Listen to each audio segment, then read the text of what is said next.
भिवानी के धानी लक्ष्मण की बेटी मनीषा का आज सुबह 8 बजे शांतिपूर्वक तरीके से पुलिस प्रशासन व ग्रामीणों तथा सामाजिक व्यक्तियों की उपस्थिति में दिल्ली एम्स में हुए तीसरी बार पोस्टमार्टम के बाद अंतिम संस्कार कर दिया गया है। उनकी देह को उनके छोटे भाई ने मुख्य अग्नि दी। वहीं लोहारू के एसडीएम मनोज दलाल ने बताया कि हजारों की संख्या में आज बेटी मनीषा को अंतिम विदाई दी गई है। मनीषा की मृत्यु के मामले में शुरुआत में जांच एजेंसियों को कोई दिशा नहीं मिल रही थी। धीरे धीरे जब क्लू मिले तो पुलिस के प्रयास से कई बिंदु सामने आए हैं। हो सकता है यह आत्महत्या हो। अब इस मामले की सीबीआई जांच करेगी। राज्य सरकार ने भी जनभावनाओं के अनुरूप उनकी मांगों को स्वीकार करते हुए मृतका के शव का एम्स के डॉक्टरों के द्वारा पोस्टमार्टम कराया है। उन्होंने कहा कि अब तक जो जांच हुई है उनमें सभी महत्वपूर्ण बिंदुओं को शामिल किया गया था। फिर भी जो बिंदु छूट गए थे उन्हें अब सीबीआई ढूंढकर पूरा करेगी।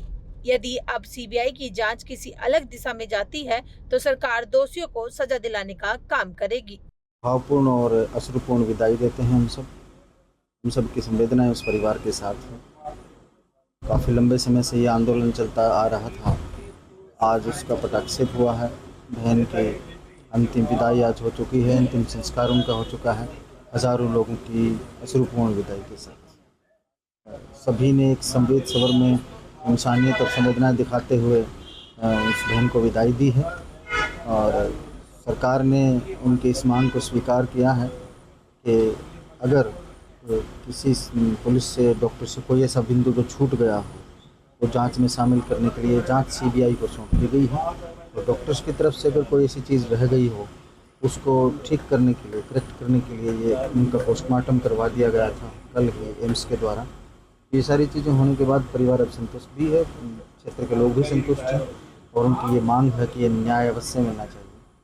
तो सीबीआई के बारे में हम उनके इतिहास को जानते ही हैं। वो हर जांच को बहुत पारदर्शिता के साथ और निष्पक्षता के साथ करते हैं। तो सरकार, माननीय मुख्यमंत्री जी भी इसमें बहुत कृतसंकल्प हैं, पूरी तरह से इस पर नज़र रखे हैं।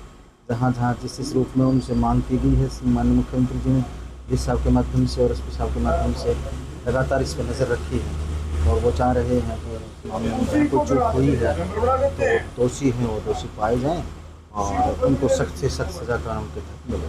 परिवार की कोई मांग नहीं?